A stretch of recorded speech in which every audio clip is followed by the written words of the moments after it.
तुम्ही God's plan खूप वेळा ऐकला असेल इंस्टाग्रामवरती किंवा कुठे पण. आज माझ्याबरोबर झालेला किस्सा मी तुम्हाला सांगतो. जे लोक मला फॉलो करतात त्यांना माहिती आहे की आमची ना आता सध्या जर्मन सुपर लीग चालू होती. जर्मन सुपर लीग म्हणजे क्रिकेटची इव्हेंट होती. तर ही खरंच खूप लार्ज स्केलला होती आणि त्याच्यामुळे काय झालं की मी जर्मनीच्या आपले जे काही ऑफिशियल्स होते जे ही इव्हेंट कव्हर करत होते, मी काय केलं की मी त्यांना ट्राय केलं की मी रीच आउट करू त्यांना आणि त्यांना सांगू की आपण एखाद्या रीलसाठी किंवा एखाद्या यूट्यूब शॉर्टसाठी कोलॅब करू. आता सीन असं झाला की बिकॉज ऑफ सम रिझन त्यांनी काय मला ॲक्सेप्ट केलं नाही माझी रिक्वेस्ट. सो मला त्याचं रिझन नाही माहिती एक्झॅक्टली काय. आपलं चॅनल मराठीमध्ये आहे किंवा what ever I don't know. But आता म्हटलं जाऊ द्या, कुठे डोकं लावत बसता, आपलं क्रिकेट खेळण्यावर लक्ष देऊ. टुर्नामेंट चालू झाली. टुर्नामेंटमध्ये 8 मॅच होत्या आमच्या. मॅच पण कडक झाल्या. मॅचमध्ये सगळ्या मॅचमध्ये मी आउट परफॉर्म केलं. आउट परफॉर्म करून मी आमच्या जर्मन सुपर लीगचा ऑरेंज कॅप होल्डर आहे. म्हणजे माझे सगळ्यात जास्त रन्स आहेत त्या टुर्नामेंटमध्ये. तर भाई लोक, विषय असा आहे की जे मी तुम्हाला आधी सांगितलं की मला असं वाटत होतं कोलॅबरेशन करावं त्यांच्यावर, म्हणून मी रिक्वेस्ट करत होतो.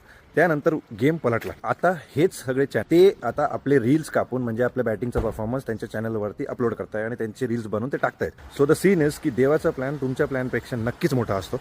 फक्त विषय असा असतो की आपल्याला असं वाटतं की यार माझं का होत नाही. बट जर त्याचा हात तुमच्यावरती असेल ना, तर तुम्हाला काहीच टेन्शन घ्यायची गरज नाही आहे. फक्त त्याच्यावरती विश्वास ठेवा आणि तुमचं काम करत राहा.